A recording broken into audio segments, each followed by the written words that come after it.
What is up, Mission? How we doing? My name is Mike Hickerson. I'm honored to be the lead pastor of Mission Church. If you're hanging online or in the lobby or on the patio or in the room, welcome, welcome, welcome.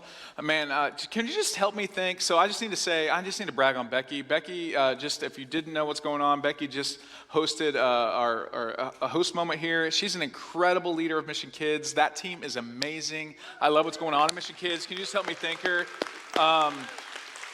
And God told me that you're supposed to volunteer at Mission Kids. That's amazing. That's amazing. That's amazing. Don't write an email about that. I was joking. But you should definitely consider it. Now, honored that Mission is a part of your weekend. You got lots of options. We exist as a church to help people find and follow Jesus. That's what we're going after together. Man, there are no perfect people here. In fact, if you're just hanging out at Mission, you'll get used to this part. So I just want you to turn to the people next to you and be like, he's talking to you. No, I want you to turn to next to them and be like, hey, I want you to know from the bottom of my heart, and I really mean this, like eyeball to, you are not perfect. Just turn to the people next to you and say that. This will help us out. They'll turn next to you. They'll say that to you. The fighting will break out. I don't mean this in a shame-based way. This is not a shame-based way. And I don't mean that we're in the parking lot and we're telling each other we're number one to remind each other how imperfect we are, or when we're fighting later to remind each other how imperfect we are. I mean it as the church together, as the people, not the building thing, but the people thing together. It's helpful to remember that there are no perfect people, but there's a really perfect God who rescues and saves. It's like level sets everything, man, but change is possible and anyone is welcome. We don't have to stay stuck in the same hurts or habits or hangups that we've been in. That means that there's hope for every single one of us, that though we're not perfect, God sent his perfect son into the world to give us the right to be restored as much love rescued sons and daughters of the Most High God. And that is great news. That means there's hope for every single one of us along the way. And I wouldn't pretend to know where you're walking in or what you're walking in from or what you think about God, Jesus, Bible, Christians. I understand all of that that's a journey worth going on. But in this series, we've said, okay, this is us. Like, what does it mean to be the church and not just attend the event of church or attend the building of church, but it be the people that make up the church? And so we just wanted to remind each other, all of us need this reminder from time to time, is this is what it looks like to be the church, to be part of this local church, which would be mission. It means that there's tangible hope. Meaning, it's not just some theory out there, it's not just some esoteric view or some philosophical view, that actually God rescues and saves and he rewrites stories, and it's real people that we could all raise my hand and be like, that's me. He's rescued and saved me. Without God, I'd be sunk. Without God, I'd be dead. Without God, he's transformed my marriage, he's transformed my life, he's whatever it is. It's a real, tangible thing where we know actual people, or we've experienced actually ourselves the hope that only Jesus can offer. And then we want to say, this is us, meaning practical help. Like, we show up in our world, like in our city, in our community. When there's help, we're like, man, we help. Man, we can't do everything, but we can help. We can for sure do something. We said we'd want our city, we'd want our community, we'd want our neighbors, we'd want our teams to go I don't know if I believe everything that those mission people believe, but if I needed help, that's where I would go. And we lean in towards practical help. And then we said, we want to be people of good news that way. And then today we're going to walk through what it means to have be a part of a life-changing ministry. And then next week we'll talk about throw great parties. That won't be very fun. So it'll be boring. You won't want to be part of it. I'm just kidding. It'll be incredible. Because the people of Jesus, Christians, should have the most to celebrate in our world. We should be the most joyful, the most hope bringers, the most hope dealers. Because we're people of good news. And some of us as Christ followers need to tell our face that. Because we need to be that. And then the last week of the series, we'll walk through what it means to have a kingdom impact together. And so if we were just sitting down, because we're friends, me and you are friends, so we would just be hanging out for dinner or lunch or coffee or too much coffee, or we'd have breakfast, but hopefully not too early, although my body's changing. I'm getting up early. Maybe it could be earlier now. I don't know. But we would just be hanging out, and if I was like, hey, tell me your story of when has God been working on you in your life? When do you feel like he's been close to you, or when has he been trying to reach out to you, or when he's been trying to make an impact on your life? If you're tracking back through your story, and this wouldn't be everybody, but for most of us, there's probably man, I remember a time when I was a kid and my mom drugged me to some place. Or, I was a student and like I went to this retreat or this event. I remember like it was like God was in that moment, this experience I had with God as a kid. And then I went and kind of did my own thing. But there's been times in my life, like I'll show up like at a church experience or a church event. Like I'll come on a weekend and I'll feel like you would tell me, because we're friends, you'd be like, it feels like sometimes whoever's like, they're just talking to me. Like the room disappears and it's like God is like, they're like, and you're like, I was supposed to be here today. Like God uses stuff like that. Or maybe it's like, there was this retreat that I went on and I created some space to let God work and he showed up. You wouldn't know how to say it. Or this conference I went to, or this group that I was in, or the step that I took, there would be this life-changing thing that God used, and it's not everybody's story. Sometimes it's a little bit more unique and like specific than that. But most of us would have, if we were hanging out, you would tell me that story of like there was this life-changing thing that was like a ministry or an event or an experience that I was a part of that God used to really bring me back to him. And then I was like, well, how's he grown your faith since then? And you'd talk to me hopefully about getting in God's word, but you'd also say like, I took this risk, like to be known. And like God used people to help me grow. And then I took this risk to like get involved in like a ministry or an event or a group of people that were helping other people do good or helping other people find Jesus or kind of like doing good in our world or our community. And God used that ministry thing to change my life as well. And so that's what we're talking about today. One of the primary ways that God grows our faith is through getting involved with what he is doing in the world. Yes, we show up and attend or are part of life-changing ministry events. And yes, God like meets us in those moments, a lot of us. But also, he changes our life when we get involved with what he's doing. And no, you don't feel equipped. You don't feel qualified, and you don't feel called, and you don't feel prepared for it. But eventually, you feel like God has uniquely gifted and wired me for such a time as this. In fact, I am so passionate about this. I wrote my own quote. It's not going to be on here, but this is what I said. Mission wants everything that we do. Like we're a church plant. So we got to make up our own like what we do. And so like we want everything that we do. We don't want to just do it because we've always done it. We don't have things like that because we've only been around for like a decade. So we don't have things we've always done. We want everything we do, every group that we offer, every kid's experience, every student experience, every party that we throw, every next step that we take, every weekend experience, you name it. We want everything that we do to be an opportunity for God to change someone's life. And we want to take that really seriously. We care about it. And we also, it might be the people serving at that experience that their life changes because they're serving at that experience. We are very aware of that. So if I had a dream and I've had a heart, if you wanted to know like how your faith could grow, and I don't know if you're on that journey of wanting your faith to grow, but if we could just make church not an event that we go to or a building that we go to, but a people that we are, it's going to change our lives together. And my dream for all of us would be that everyone that is a part of mission would have a role and a relationship. That man, I don't know if I'm qualified, but man, I'm taking a step to serve and get involved. And I am taking a step to be known and get in a circle and encourage others and be encouraged and love and be loved and serve and be served. But I'm also putting myself out there, not just to attend life-changing ministry events, but to be part of what God is doing in other people's life. And I promise you, you do that and you watch your faith grow.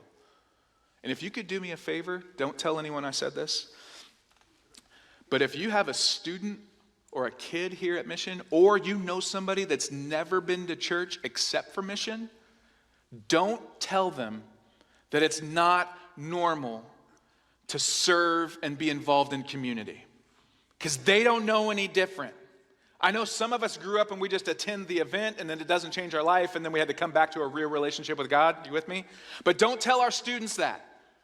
And don't tell anybody that's never been involved with the church that here at Mission, because they think it's normal that when you get involved and God changes your life, you serve around here. And when you get involved and God changes your life, you get in community or known in circles around here. And so when they go off to college, they're going to look for a community and a church. And you know what they're going to do? They're going to get involved in serving and be in a group at it. And don't tell them that it's not normal. And then somebody that's never attended church and the only church experience they know is mission is like, well, mission would always fight for us to get involved and be good news and also get involved in community, role in relationship. They would always fight for that. So if they ever get transferred or if they ever have to move from this place, they're going to go to another city, another place where God is working, and they're going to look for a church. And you know what they're going to do? They're going to go like, I should probably be of service around here because that's the best way to live. I should probably be known in a community around here because that's the best way to live. And I'm telling you, if you want your faith to grow, role in relationships. Some of my friends, if we were sitting and hanging out, you would be like, I'm just having some trouble getting connected. I haven't quite figured it out yet. Mission's like a big church. I'm not really used to that. You may feel that, you may not. That's okay. And I'd be like, well, you're going to hate heaven if you think it's big. If it's too big, you're going to hate heaven. There's going to be a lot of people there, hopefully, right? It's a joke. It's a joke. It's a joke. Because we're friends, I can make that joke. But I'm like, well, so I would ask you, like, it's sometimes hard to connect. I mean, it's not always the simplest thing. I mean, life is hard sometimes. So, like, where are you serving is what I would ask. And you'd be like, I'd be like, okay, all right. So, like, which group are you in? Who are you known by? Like, what group? And you'd be like, I mean, that's why it's hard to connect. Because we want everyone at Mission to have a role in relationships. We want to be the church and not only attend life-changing ministry, we want to be part of life-changing ministry as well. Like God is helping use us. So I want to walk through a pretty famous story. I want to pull out that Jesus interacts with the crowd of people and he challenges his people closest to him to kind of be part of life-changing ministry. And I want to pull out a couple real practical things and then tell a story and have a challenge. That's what we're doing for the rest of the time. So Matthew 14. There's this encounter that Jesus has. I need to set the stage for you because it's right after, literally right after his cousin, John the Baptist, his last name wasn't the Baptist, but in the Bible we know that's his cousin John, was just murdered by the king because he was this prophet that was telling everybody that Jesus was coming. This is one of his closest friends. In fact, Jesus spoke so highly about John. He's like, no other man born of woman is better than John the Baptist. Like this is his boy. Like they're lifelong friends, and he's just been killed. And Jesus gets word to that, and then this is where we pick it up in Matthew 14. When Jesus heard what had happened, John the Baptist, he withdrew by boat to a solitary place. Continues to say, hearing of this, the crowds followed him on foot from the towns. At this point, and then we're going to find out later, there are thousands and thousands and thousands of people that are following Jesus.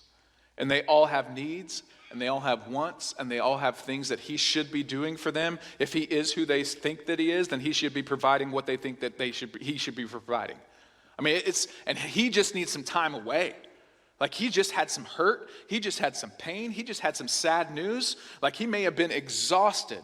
Verse 14, when Jesus landed, because he's getting a boat, he's trying to get away, and saw a large crowd, he had compassion on them and healed their sick. This is how I know Jesus is the Son of God. One of the reasons, because I ain't doing that. I'm trying to get away. I'm exhausted. I'm emotionally exhausted.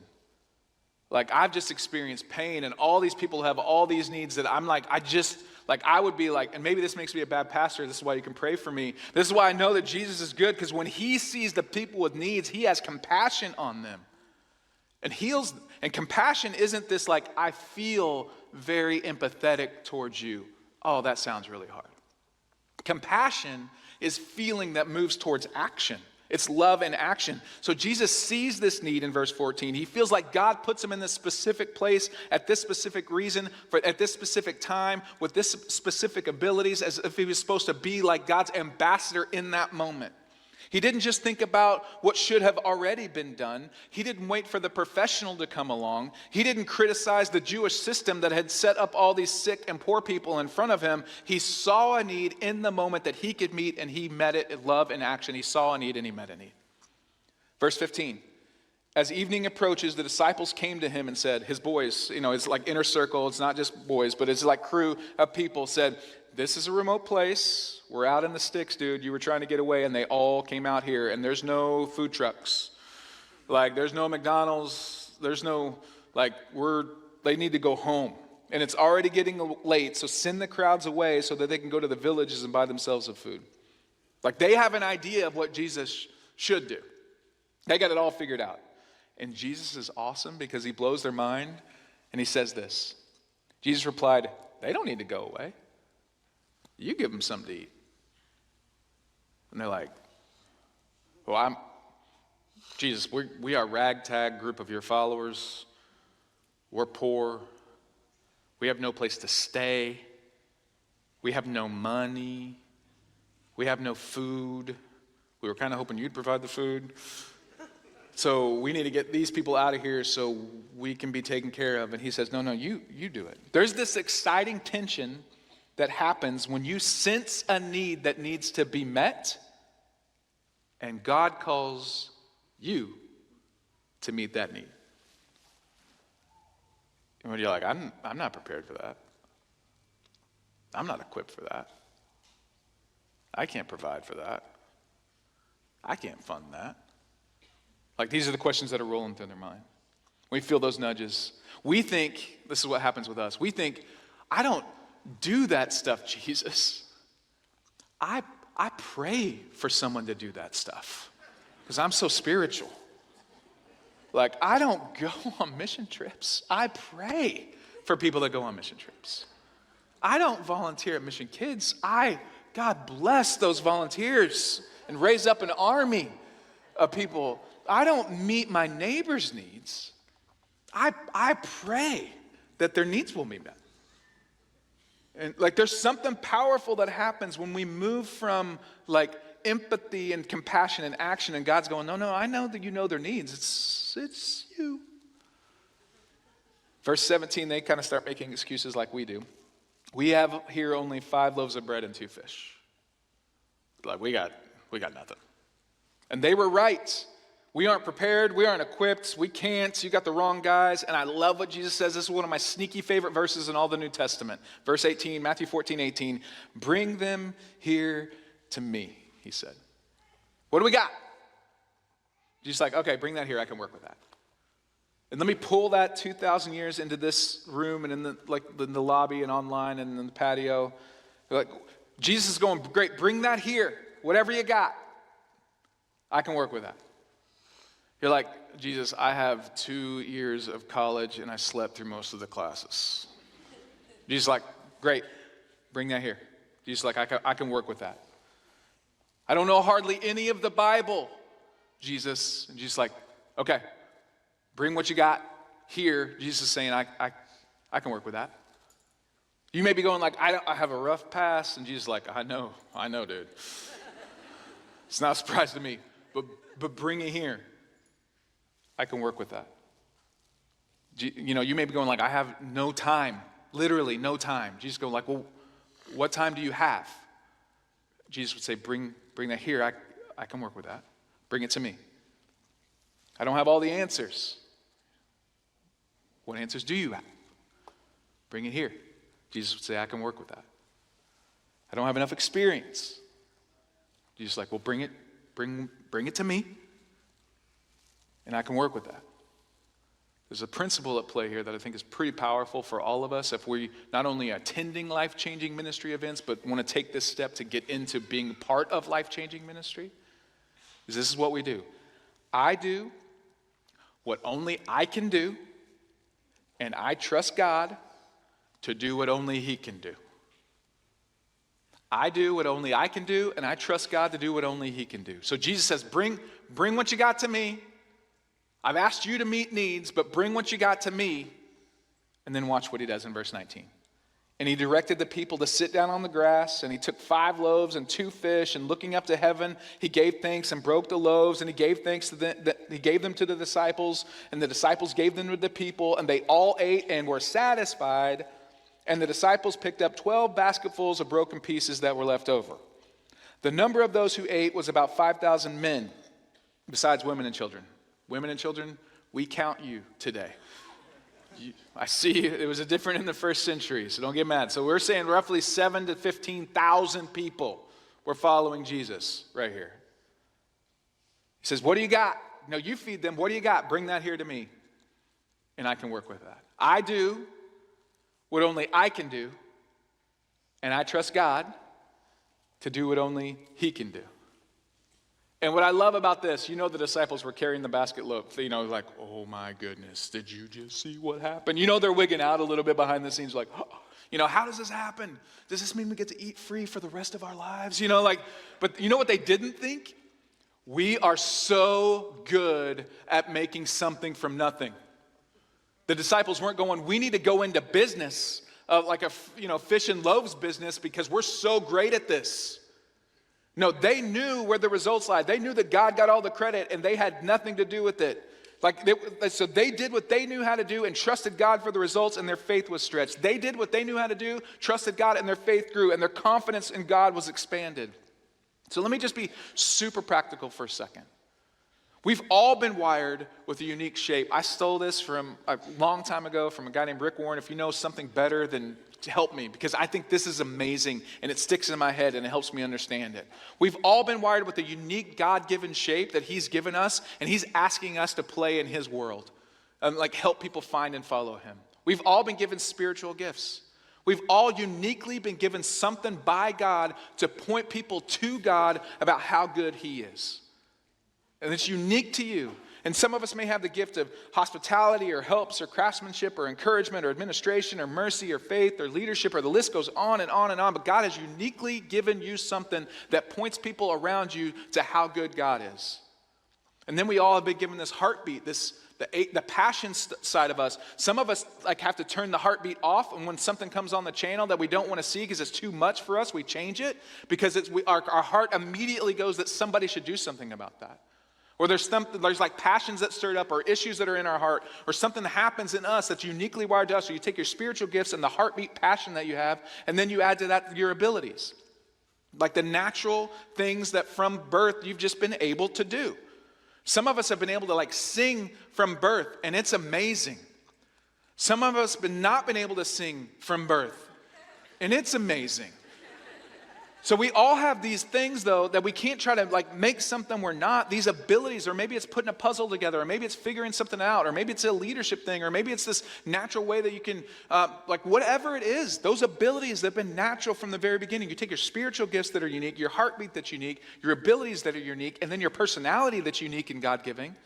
Like that Myers-Briggs part of you, or that Enneagram part of you, or the Strength Finder part of you, or the DISC part of you, or the animal thing part of you, or the color thing part of you, whatever that is, you take that and go, okay, I've got my spiritual gifts, my heartbeat, my abilities, my personality that's not changing, and then I've been given these experiences that are unique to you, and you watch how God uses your shape. I mean, who better on these experiences, who better to sit down with someone who's going through a divorce and knows that God is faithful than somebody who's been there before? I mean, who better to help another parent who's struggling with a prodigal child than someone who has had to do it already? Who better to walk with someone down the road of recovery from addiction than somebody who's already traveled down that same road? You take your spiritual gifts, your heartbeat, your abilities, your personality, and your experiences, and you watch what God does and how he uses that uniquely to you, and how he'll involve you in life-changing ministry. And when you use all of that to help somebody else where God is working, you watch your faith grow. There's this verse in 1 Corinthians that I love. It says, each person is given something to do to show who God is. Everyone gets in on it. Everyone benefits. All kinds of things are handed out by the Spirit into all kinds of people. The variety is wonderful. So, 2 life-changing ministry questions that I would want everybody at Mission to wrestle through. Because I think God has uniquely placed all of us exactly where we are for such a time as this. And these questions are this. Who are my people, and where is my place? Because I feel like that's a holy answer to those questions. There's something holy about that, Eugene Peterson would say, like where he has uniquely placed you for such a time as this, that these are your people, and this is your place. And you watch how God uses you and grows your faith along that journey. Gina Sosa is a friend around here at Mission. She's awesome. I love her and her family, and her story's great. But she walked into Mission students as a complete skeptic and outsider and was like, I don't know about all this. And then God has done a work on her and won her over and rescued her. But also she's started to pay that back. She's in her 20s and been a leader at Mission students for 4 years, and I'm just so proud of the way that God uses her life. So I thought it'd be helpful for you to maybe hear some of her story in this. Check it out. Hi, my name is Gina Sosa, and this is my story. So I was born and raised in Oxnard, California. My mom and my dad are not together. They have been divorced for quite a while. I want to say since I was about 8 or 9. I grew up with my dad being an alcoholic. He was very verbally abusive. I felt unsafe. I felt that I wasn't wanted and that he chose something far more worse than to be in my life as a father figure. My mom, she kind of had to be there for us as a second parent, being both a mom and a dad figure in my life. So when I was about 15, my mom started looking into churches. She wanted to start going to church more. I was very skeptical about it. I didn't want to go because that wasn't for me. I always thought that why would I be somewhere where I didn't feel welcomed? She told us that we were going to be joining in on their youth groups that they had there. But me and my sister, we just felt uncomfortable. I felt uncomfortable because I didn't know anyone. And we got there and I kind of just sat there, didn't want to interact with anyone. They mentioned about a summer camp in Arizona. My mom kind of was like, oh, you're going to go? We already signed you up. So I was like, well, now I can't say no. So we went, didn't know anyone at all. I felt still that I had no purpose in being there, really. I just felt, okay, I'm here to satisfy my mom. I'm just here to satisfy everyone else but myself. One day, during our lunch, I want to say, me and my sister just kind of were over it all. We wanted to go home. We were crying. We just didn't want to be there at all. So Taylor came over. He brought Hayden Hickerson and Maisie Oakes over to us, introduced both of them to us, and they were just very welcoming people. They had brought us over to hang with them, play these card games with them and their friends and their people that they've known, and that just made me feel very welcomed. Very okay, I can let down this guard. I don't have to be, oh, these people don't know me, they don't like me, they don't see what I see. And so that just really made me feel really good. And when I continued to go, Taylor was just always talking about how good of a leader I would be, how well I communicated with the students around me, just several things. I told them I didn't see that in myself. I just told them that wasn't me, that wasn't something I would just see myself doing at all. He just reassured me that it was, that he knew that was going to be something he can see me doing for a long run. And now I've been leading in students for going on 4 years, and it has been just incredible. I get to see students who were in my shoes, who didn't feel comfortable coming to church, who said that they weren't going to be seen, that they had no purpose in coming. So sitting down and talking to some of those students, and actually telling them well, I've been in your shoes. I've dealt with that. I didn't want to be around anyone a part of church. And it just made them feel oh, okay, well, look at her. She's a leader. She helps out around the church, but she's also been through everything that I've been through. And to know that I can relate to some of the students in ways, it makes me really happy. To know that they're comfortable, it really, that just touches me a lot. My name's Gina Sosa, and this is us.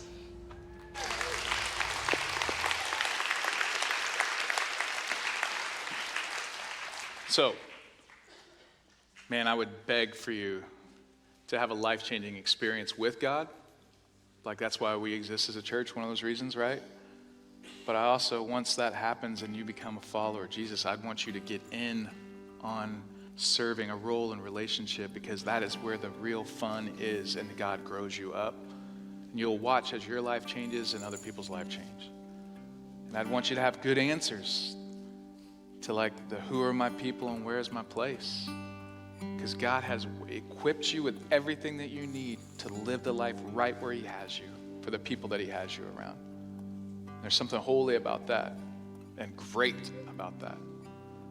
And I do what I can do, and I trust God to do what only He can do. Why don't you pray with me? God, you are good and you're great and you rescue and save. And you didn't just like clean us up and move on. Like you rescue and save and clean us up and then set us on mission with our lives. With hope and purpose and joy and peace. So we don't want to miss out on that.